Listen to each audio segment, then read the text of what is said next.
Trudeau has enacted these emergency powers. These powers are only to be used in the event of a war, an invading power on the brink of conquering the seat of Canadian government. They are really the War Measures Act that Justin's supposed father and ex-Prime Minister, Pierre Trudeau, used in the October crisis in 1970. The October crisis was in response to a wave of bombings, kidnappings and killings by a Quebec anti-capitalist nationalist front, FLQ, of whom wished to abolish capitalism in Quebec and bring about Quebecois independence. To cut a long story short, they kidnapped, took hostage and eventually murdered a member of the Quebec Premiership cabinet. Now, to all the left-wing individuals who are in support of this, in support of Trudeau that is, simply know that the father of Justin, supposedly, enacted a War Measures Act which essentially put in place martial law to eradicate an extreme left-wing independence movement. Similar things happened against Mohawk tribes in the 1980s during what should have been an illegal land clearance from their ancestral tribal lands. Although no measures were enacted, just the military and the RCMP Mounties were brought in guns blazing. Pierre in 1970 during the October crisis stated, quote, "Yes, well, there are a lot of bleeding hearts around who just don't like to see people with helmets and guns. All I can say is, go on and bleed. But it is more important to keep law and order in society than to be worried about weak-kneed people," unquote. Bear that in mind, that phrase. Keep law and order in society. We'll see his supposed son use it within this event. Goes on to state, a member of Pierre Trudeau's cabinet asked Trudeau exactly how far he was willing to go. Pierre Trudeau responded, quote, "Well, just watch me," unquote. Pierre's comments in the conferences on cybernetics and government in November 1969, of which I have went over within my Cybernetics Truth series, Pierre Trudeau said, quote, "We are aware that the many techniques of cybernetics, by transforming the control function and the manipulation of information, will transform our whole society. With this knowledge, we are wide awake, alert, capable of action. No longer are we blind, inert powers of fate," unquote. A nice fascist for you there. He was also the one that ordered the change from the original Canadian flag to the new Canadian flag. Continuing on, these emergency powers also give the government the ability to seek out all threats to the continuation of the Canadian status quo, though they state, or legally imply, within the wording of the Act, that this must be done via the Canadian Charter of Rights and Freedoms. However, the emergency powers does include gearing up the Mounties, a sort of quasi-paramilitary quote-quote policing force, to disperse these threats via extreme force or by bringing in the military to do likewise. House arrests, break-ins and other such actions, I can imagine, would be deemed permissible as it was in the October crisis, even with the quote-quote reformed and tempered new law of the Emergency Powers Act. Trudeau, Justin that is, seems to also be echoing his fascistic father. Again, quote, "We need law and order. Our country is at risk now. It's not just happening here in Ottawa, but it's happening in Alberta and British Columbia," unquote. He said, quote, "We won't accept it," unquote. Exactly what his father stated in the October crisis. I will be detailing some very pertinent information regarding the Emergency War Powers Act, controversially invocated by Pierre Trudeau in 1970 during the October crisis, and how it was manufactured, just how this seemingly grassroots movement seems to be also manufactured in the same vein by his son. It has been said of the situation that, quote, "There was a willingness from the protesters to use force against the police if any attempts were made to disrupt the blockade," unquote. Authorities seized 13 long guns, handguns, sets of body armour, a machete, a large quantity of ammunition, and high-capacity magazines. I will show a mirrored video later on, which seems to indicate that A lot of these guns and body armour and large quantities of ammunition were probably planted by the police in a sort of false flag event. Continues on, Alberta Premier Jason Kenney also said protesters in a tractor and a heavy-duty truck tried to ram a police vehicle at Couts on Sunday night and fled. Quote, "This is extremely concerning," he said. "There is at least, in that case, a small cell of people who wanted to take this in a very dangerous and dark direction," unquote. But Mr. Kenney said he told Mr. Trudeau it would not be a good idea to enact emergency measures in his province, adding, quote, "I'm concerned that there is a certain kind of person, if the federal government proceeds with this, who will be further inflamed," unquote. This will intensify now, of course, as Mr. Kenney stated, due to Trudeau's idiocy. And the US is set to see convoys as well. Naturally, Trudeau is a fascist, like his father, before him, who put down an anti-capitalist populist movement, which our liberal friends should naturally be opposed to, but it seems they are not.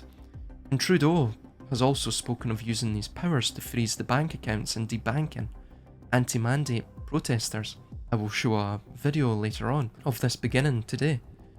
Anyone in favour of this, supposed liberals, I am looking at you, oh the irony, is a lover of fascism as per Mussolini's methodology and fairly succinct definition as described in the Del Milano 1927, a collection of speeches that he gave. This absolute inanity on Trudeau's part could inflame more tension within the already divided West, but this is naturally all by design. The Canadian national anthem, quote, "O Canada, our home and native land, true patriot, love in all of us command. With glowing hearts we see thee rise, the true north, strong and free. From far and wide, O Canada, we stand on guard for thee. God keep our land glorious and free. O Canada, we stand on guard for thee." The sad, sad irony, as we see a coward of a tyrant abuse the powers of his office with unbridled impunity. Beschlossen wurde, Hallo? sowohl das erneuerbare Ausbaugesetz kommt, als auch die ökosoziale Wann darf ich nach Hause? Das erneuerbare Gar nicht. Das soll die Klimaneutralität Österreichs Ganzen Tag. bis Jahr 2030 sichern. We're able to edit out all the stuff you don't like. I can speak honestly. So usually speaking, something which happened in the past could happen again, generally. So that could happen, or epidemics. I mean, I don't know what it will be, but in one way or another, we are so far globally. We are so far above the population and the consumption levels which can be supported by this planet that I know in one way or another it's going to come back down. So I don't hope to avoid that.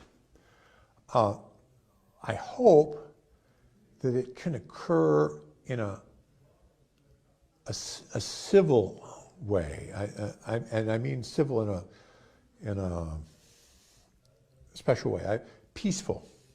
Peace doesn't mean that everybody's happy.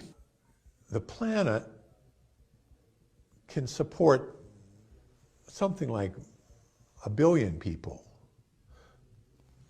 maybe 2 billion, depending on how much liberty and how much material consumption you want to have. If you want more liberty and more consumption, you have to have fewer people. And conversely, you can have more people. I mean, we could even have 8 or 9 billion probably if we have a very strong dictatorship, which is smart. But if you had a smart dictatorship and a low standard of living, you can have it. But we want to have freedom and we want to have a high sentence, so we're going to have 1 billion people. And we're now at 7, so we have to get back down. I hope that this can be slow, relatively slow, and that it can be done in a way which is relatively equal, so that people share the experience. But I mean, that's what lies ahead. That's what lies ahead. Gene editing. Exactly. Opening a whole new horizon for medical science. And you see, the difference of this forced industrial revolution is it doesn't change what you are doing. It changes you. If you take genetic editing, Right. Just as an example, it's you who are changed. Yeah, And of yeah. course, this has a big impact. Yo, you gotta be kidding me. Walmart now has the steak locked up. Holy shit. Let's come to this. This is getting bad now, man. That's why individual rights and freedoms are so important, right? Because it's you as a person, you as an individual, not you as a family, not you as a group, okay? Not you as part of some other organization, not you as part of the province. It's you as an individual Canadian. Possess these rights. That's what's important.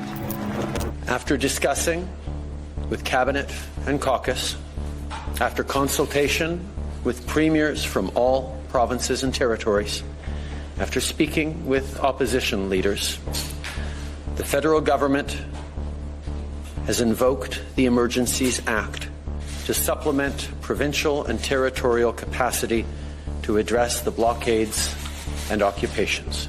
Justin Trudeau has enacted the Emergency Powers Act against all who protest his dictates, including seizing people's bank accounts.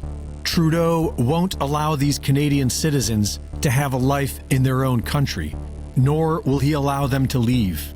These are Canadian families celebrating together peacefully as they honorably protest their government. It is now evident that Trudeau is capable of anything. Last Sunday at around 3 a.m., more than 2,000 firearms were stolen from a shipping lot in Peterborough, Ontario. A former sniper for the RCMP has announced that multiple sources have warned that Trudeau's government could be planting weapons in Ottawa to deceptively frame the Freedom Convoy as violent and use it as a false pretext for violently ending the historic peaceful protest. While the truckers keep saying that their movement is a movement of the people and is non-political, certain suspicious individuals have stepped into leadership roles. BJ Dichter, a politician and co-founder of LGB Tory, and Tamara Leach of Wexit, who is funded by a sitting member of the Globalists Atlantic Council, are the ones who set up and manage the GoFundMe page for the Freedom Convoy. And former Liberal staffer for the Minister of Public Safety, Dagny Pollock, has recently been made part of the communications team. And people involved claim it's all a deceptive story. Most people don't seem to know where these people came from, how they got involved, how they ended up controlling all of the money, why they're doing all of the speaking. These are political. These people aren't even truckers. Okay, BJ Dichter's not a trucker. This Dagny it was or Marco Mendocino's campaign manager, who's a sitting Liberal politician right now, who called everyone terrorists the other day. And conveniently, these people seem to be holding a lot of keys somehow. If they have this media story, which is what it is, it's a story. The truckers have not agreed to this. Nobody's going anywhere. Nobody wants to go anywhere. That they've agreed to move or leave or something. The media will run with that, and then the government will use that as like, oh, well, look, see, they said they would, do one thing, and then they didn't, and they're, negotiating in bad faith and this kind of stuff. It's a setup.